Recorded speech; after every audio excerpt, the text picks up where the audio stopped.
Selamat pagi, selamat siang, selamat sore, dan selamat malam.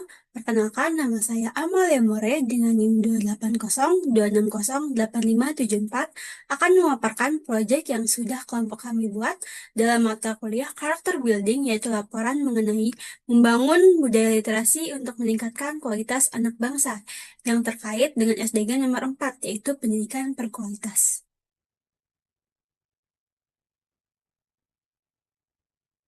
Pada latar belakang, Indonesia menghadapi krisis literasi yang serius. Menurut data PISA tahun 2012, kita berada di peringkat ke-64 dari 65 negara dalam hal literasi. UNESCO bahkan mencatat indeks minat baca kita hanya 0,001%, yang berarti dari 1.000 orang, hanya satu orang yang benar-benar gemar membaca. Ini sangat memprihatinkan. Penyebabnya kompleks, mulai dari kurangnya akses buku berkualitas, dominasi media sosial, hingga kurangnya dukungan dari lingkungan sekitar. Padahal, literasi adalah fondasi untuk menciptakan generasi kritis dan berdaya saing.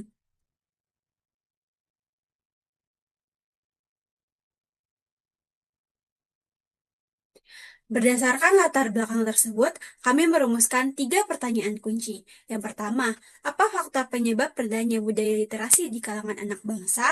Yang kedua, apa dampak-dampak buruk yang ditimbulkan dari kurangnya budaya literasi terhadap kualitas generasi muda? Dan yang ketiga, bagaimana upaya yang dapat dilakukan untuk membangun dan meningkatkan budaya literasi guna menciptakan anak bangsa yang berkualitas?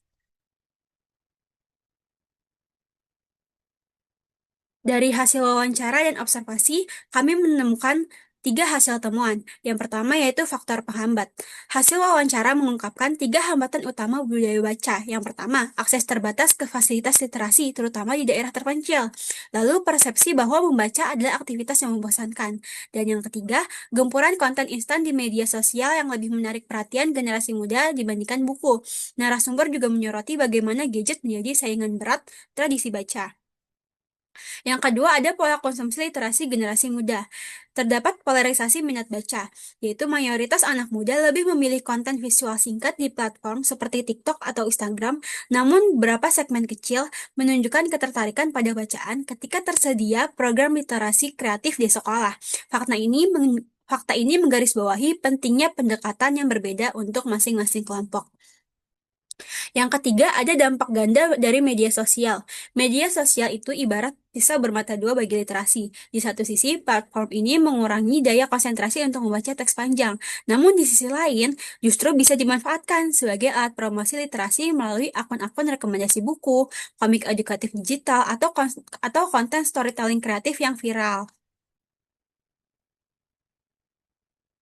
Maka dari itu, kami mengusulkan 3 solusi utama. Yang pertama, inovasi media, yaitu membuat konten literasi digital seperti e-book interaktif atau video edukasi pendek.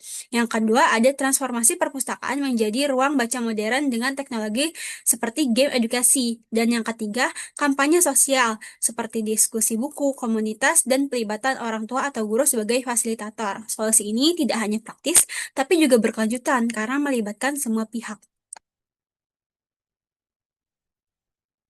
Dan yang terakhir ada refleksi pribadi. Melalui proyek ini, saya menyadari bahwa masalah literasi di Indonesia jauh lebih kompleks dari sekedar kurangnya buku atau fasilitas.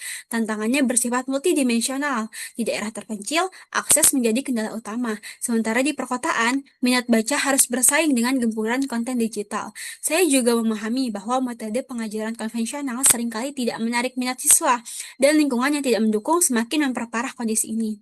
Pengalaman ini mengajarkan saya bahwa solusi untuk masalah literasi tidak bisa bersifat instan atau seragam.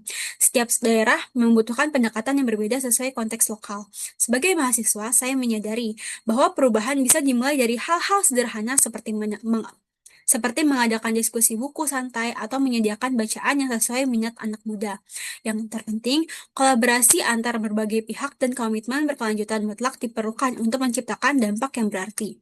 Proyek ini menjadi pengingat bahwa membangun budaya literasi adalah tanggung jawab kolektif yang harus kita pikul bersama sebagai generasi muda.